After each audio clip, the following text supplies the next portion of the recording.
जय हिंद दोस्तों एक बार फिर से आप सभी का स्वागत है हमारी इस ज्ञान की दुनिया में।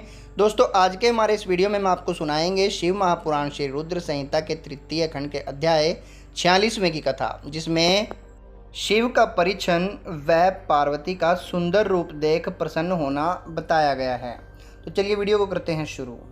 ब्रह्मा जी बोले, नारद, भगवान शिव सबको आनंदित करते हुए प्रसन्नतापूर्वक अपने गणों, देवताओं, सिद्ध मुनियों तथा अन्य लोगों के साथ गिरिराज हिमालय के धाम में गए।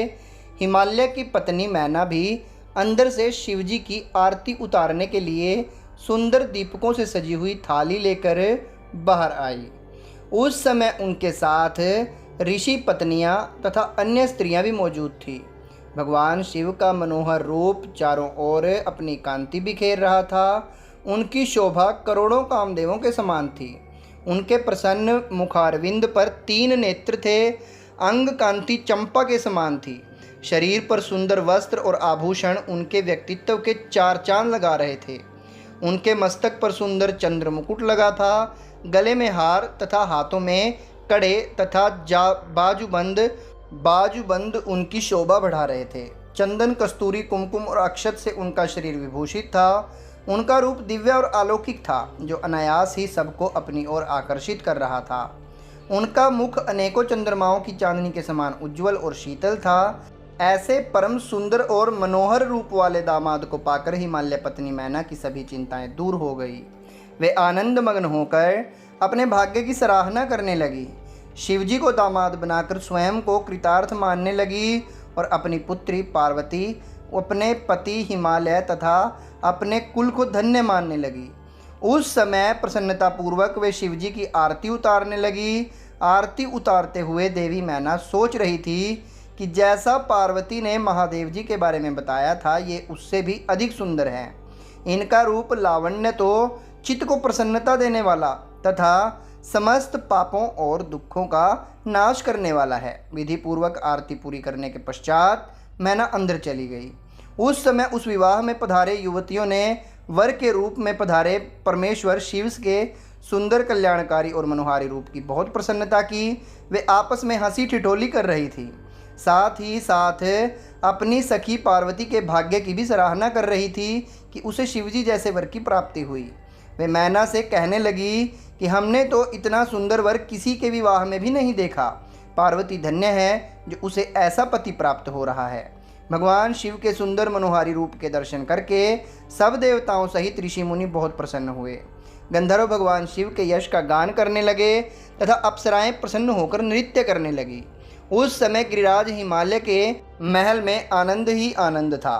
हिमालय ने आदर पूर्वक मंगलाचार किया और मैना सहित वहां उपस्थित सभी नारियों ने वर का परिछन किया तथा घर के भीतर चली गई।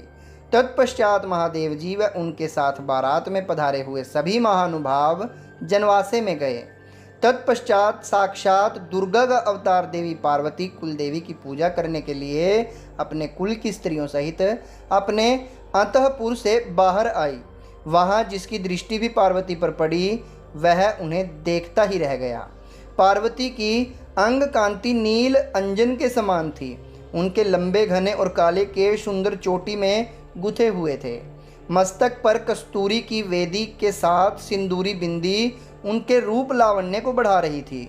उनके गले में अनेक सुंदर रत्नों से जड़े हार शोभा पा रहे थे।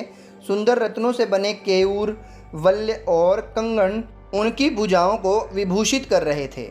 रत्नों से जड़े कानों में कुंडल दमकती शोभा से उनके गालों पर अनुपम छवि बना रहे थे। उनके मोती के समान सुंदर एवं सफ़ेद दांत अनार के दानों की भांति चमक रहे थे। उनके होंठ मधु के भरे बिंब फल की तरह लाल थे। महावर पैरों की शोभा में वृद्धि कर रहे थे। उनके अंगों में चंदन, अगर, कस्तूरी और कुमकुम का अंगराग लगा हुआ था। पैरों में पड़ी पायजेब से निकली घुंघरुओं की रुंझुन रुंझुन की आवाज़ कानों में मधुर संगीत घोल रही थी। उनकी इस मंत्रमुग्ध छवि को देखकर सभी देवता उनके सामने नतमस्तक होकर जगत जननी पार्वती को भक्तिभाव से प्रणाम कर रहे थे। उस समय भगवान शिव भी उनके इस अनुपम सौंदर्य को कनखियों से देखकर हर्ष का अनुभव कर रहे थे। पार्वती के अनुपम रूप को देखकर शिवजी ने अपनी विरह की वेदना को त्याग दिया। पार्वती के रूप ने उनको मोहित कर दिया था। इधर पार्वती ने कुल देवताओं की प्रसन्नता के लिए उनका विधि विधान से पूजन किया। तत्पश्चात वे अपनी सखियों और ब्राह्मण पत्नियों के साथ पुनः महल में लौट गई।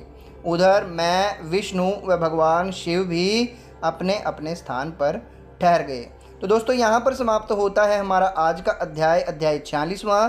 कल फिर मिलेंगे आपको 47वें अध्याय के साथ। तब तक के लिए जय हिंद, जय भारत।